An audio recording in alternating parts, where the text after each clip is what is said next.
Hello, and welcome to a look into promotion forecasting and the modeling process webinar. Hi, my name is Pat Summers. I'm the Vice President of Delivery at 4R Systems, and I will be the one monitoring the session today. This presentation is the fifth webinar in a series of webinars presented by the 4R Systems Client Services team. This webinar will be recorded and will be available on our website following the presentation, along with all of our previously recorded webinar sessions. Just as a little note before we get started, all of the phone lines are currently muted and will remain muted throughout the presentation. We will be taking questions via the chat feature on the right-hand side of your screen throughout the webinar, and those questions will be answered at the end of the session. We will answer as many questions as possible that time allows. And now, I would like to introduce your presenter, Nina Chiavaroli, Client Manager. Nina? Hi, everybody. Today, we're going to look at the importance of incorporating promotions into the forecast and the basics that go into the modeling process. In order to ensure we deliver the most accurate forecast, we need to make sure we are incorporating any factors that could influence true demand, such as promotions. In order to calculate the lifts and build them into the forecast, we must first analyze a sufficient amount of historic observations and model them based on their specific characteristics. Our clients with promotion support send us a promotion calendar feed which specifies upcoming promotion types and the periods they will occur. So what are promotions? Promotions are demand modifiers that we need to consider when we're analyzing history to create our seasonality profiles. We need to remove the effect of the promotion to view the raw sales when calculating seasonality profiles. If the promotion effect is not removed, we will assume the promotion is a normal sales trend and prepare for the peak the same time next year for any SKUs associated with that seasonality. Promotions also need to be considered when we forecast future demand. We need to depromote weeks where promotion occurred to determine normal raw sales and project forward. Consider this. Recent sales are high due to a promotion, but the promotion is ending the next week. If we do not depromote, we will use the promoted sales in order to forecast the future demand, and we will overforecast. Likewise, we need to know about upcoming promotions so we know how much demand to tack on to the raw sales in the future. Lastly, we need to consider promotions in order to position enough inventory to support the promoted sales in time for the promotion. Still, demand can be unpredictable, so we analyze the historic selling pattern of the SKU store and come up with a variance measure, which helps tack on more or less safety stock to our reorder point. The more variable and less predictable, the more safety stock to prevent lost sales. The less variable and more predictable, the less safety stock. In order to model promotions, we use historical data to estimate promo demand lift as a function of two things: product attributes and promo attributes. Product attributes being what level of hierarchy or SKU characteristics that gives us a robust read on the promotion. We determine at what level lift should be assigned at: department, class, or price point. Promo attributes, like you see in the chart below, what kind of promotion is it? Is it a % off? Is it a BOGO, display, radio promotion? Any of these characteristics need to be considered when modeling since they drive different demand patterns. A BOGO will be modeled separately from % off, or a TPR, since you need to buy 2 of the BOGO SKUs in order to see the discount, whereas you only need to buy 1 of the TPR to see the discount. Let's walk through the forecasting process to really get an idea of how important promos are and where they come into play. In the first left-hand chart, you will see the raw sales history we receive in the normal weekly feeds. Next, we adjust for seasonality, price promotions, non-price promotions, and stockouts to bring us to the bottom left-hand chart, which is the underlying historical demand. We then project forward using our forecasting model, and we reapply the factors as they occur in the future forecast horizon, such as price effects, non-price promo, and upcoming seasonality. Then we overlay a level of uncertainty depending on the variance of the item to get back to the upper right-hand chart.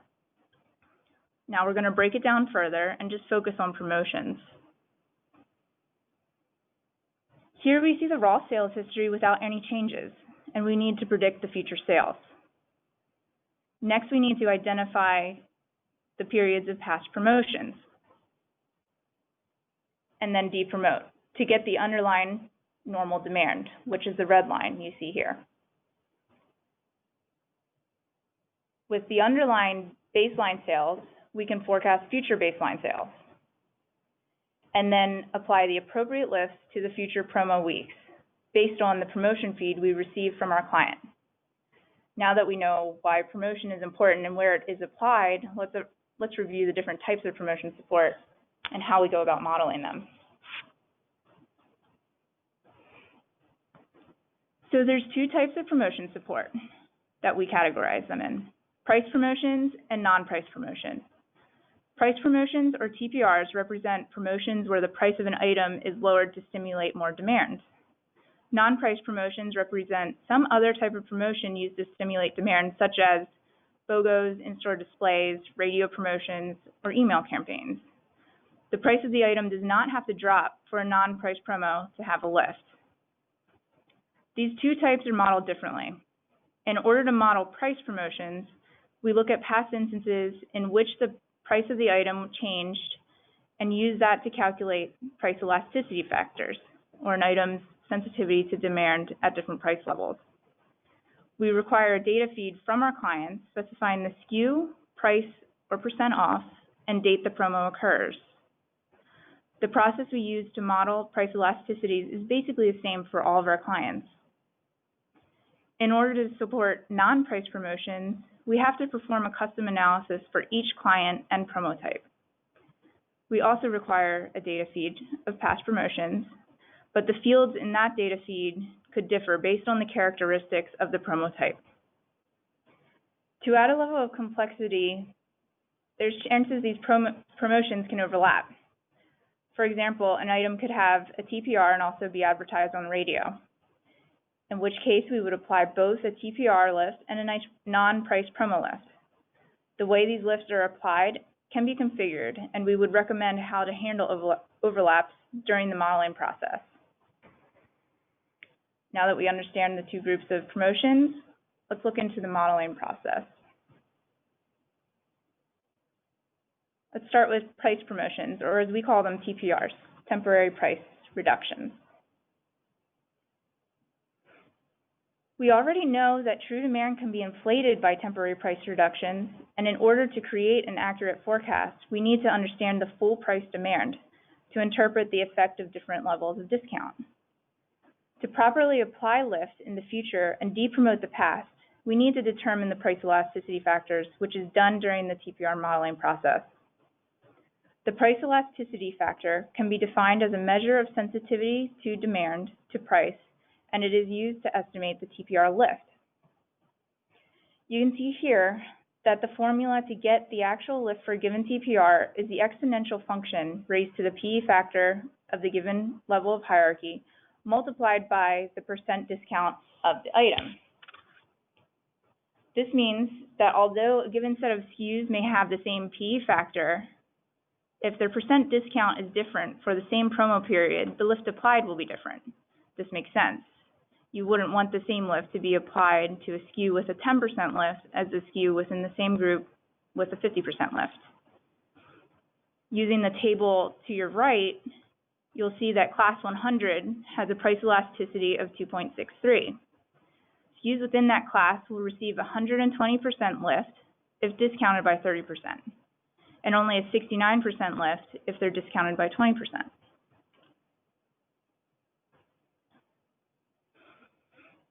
In order to model price elasticity, we must first pull the sales history from all known historic TPRs.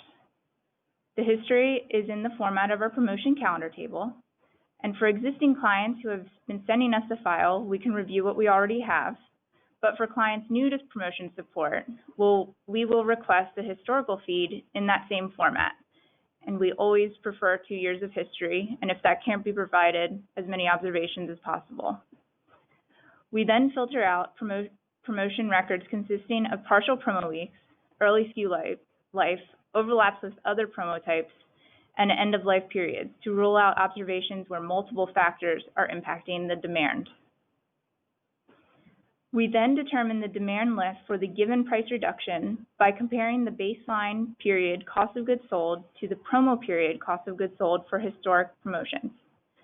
This gives us a series of data points consisting of % off and demand lift. We can then perform a regression analysis using these data points by plotting the demand lift versus the TPR % off, like you see in the scatter plot here.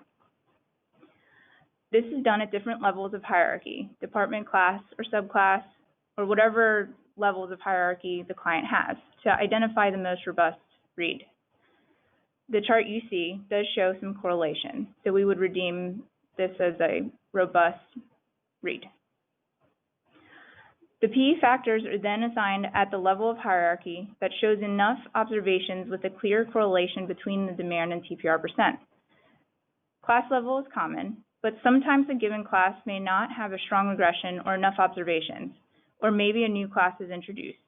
In those cases, we would apply the PE factor at the next level up of hierarchy, such as a department or a default level.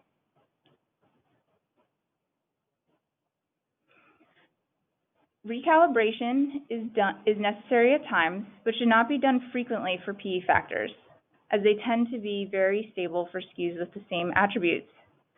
Recalibration should be considered when the promotion cadence has changed and the customer becomes more or less promotional, when new categories are added that have a large SKU base and have acquired price promotion history, or at least 2 years have passed and the business has been changing. Recalibration is then done by our analytics team. They will work with us and give us recommendations of whether or not recalibration is actually needed. The new factors are then shared with the customer for review and approval, and then we will implement into production. We also rerun history with the new factors in place to make sure the most recent lists or PE factors are used in depromotion, making the seasonality profiles more accurate.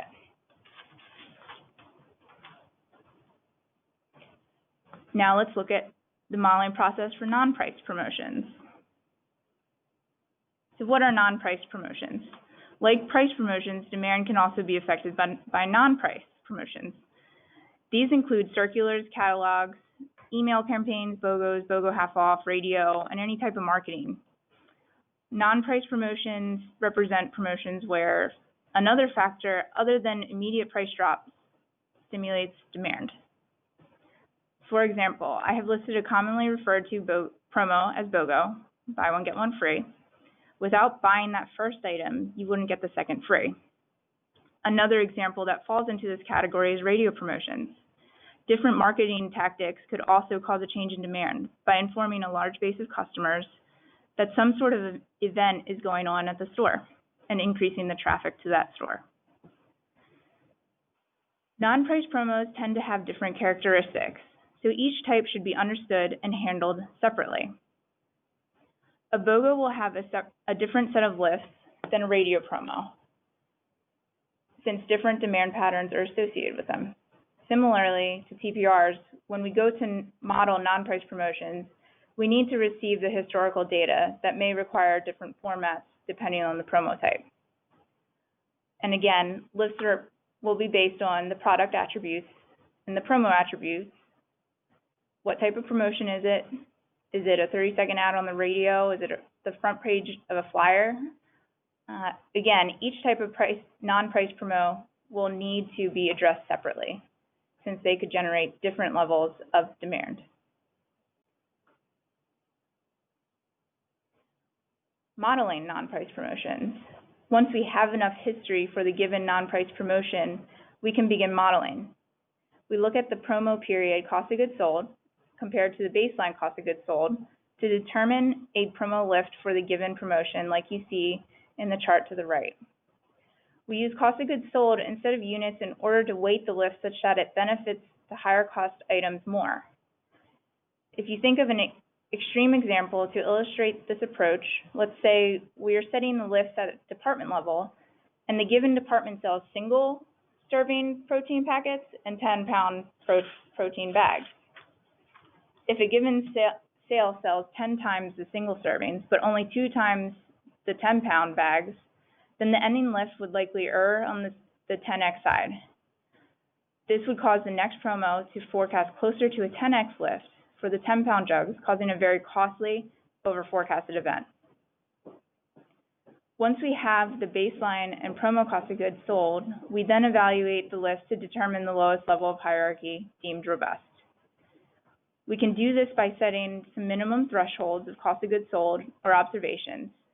For example, if you look at the lower right-hand table, let's assume we are using a cost of goods sold threshold of $5,000 during the promo period. Since Class 700 only has $948 of promo cost of goods sold, it will not receive its own class level lift, and it will default to the next level up, such as department. Unlike TPRs, non-price promotions are assigned a static lift by hierarchy promo type, not a PE factor. No special formula is needed to calculate the actual lift applied.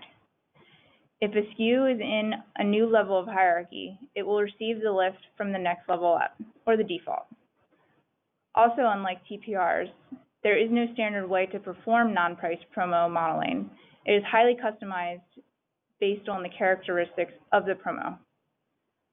One additional note regarding TPR non-price, in the cases we receive a partial promo period, anything less than 7 days, we will first calculate the full week of lift and then apply a portion of the lift based on the number of days on the promo. So if there is a promo for 3 days, then we will only apply 3/7 of the full lift to that promo week.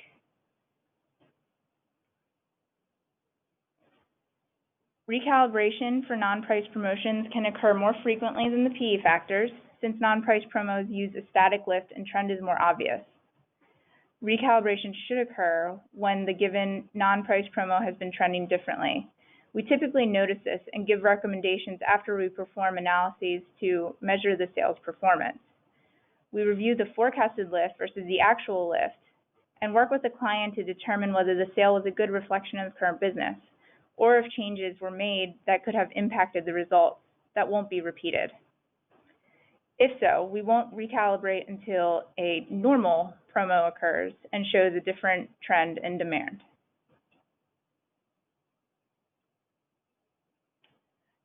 That wraps up the importance of promotions and forecasting and the basics of the modeling done behind the scenes. Please let me know if you have any questions. Thank you. All right, well, thank you very much, Nina. What we'd like to do now is to open up for some questions. By doing so, we're going to keep the lines muted, but there's a chat box to the right of the webinar on GoToWebinar.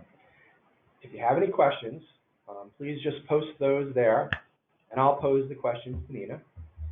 We'll try to answer as many as we can. I'll pause here for a minute, and if you have questions, please post them in the chat room.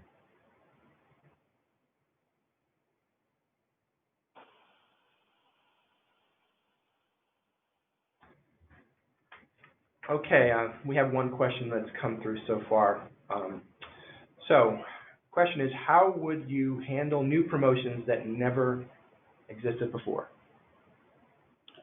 So first, we'd probably hold a business discovery with the client around the new promotion to find out what the characteristics are so we know how this modeling should be done. Once we understand those characteristics, we can determine the approach. And we'd ask for 2 years of history. But if the 2 years aren't available, we'll ask for as many observations as possible and then analyze the promotion to figure out if the lifts are feasible.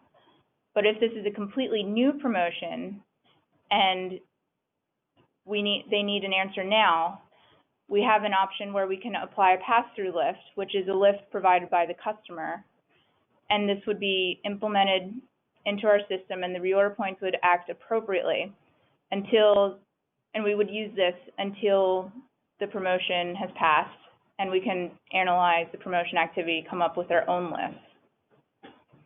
Okay, thank you, Nina. We've got a second question come through.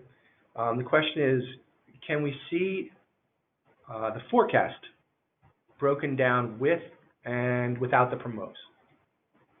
Yes, we actually do generate both a baseline forecast and baseline reorder point to see what both our forecast and reorder point would be with no upcoming promotion. Okay, don't have any other questions. If there's any further questions from the audience, please post those. We're going to hang on for at least another 10 or 15 seconds.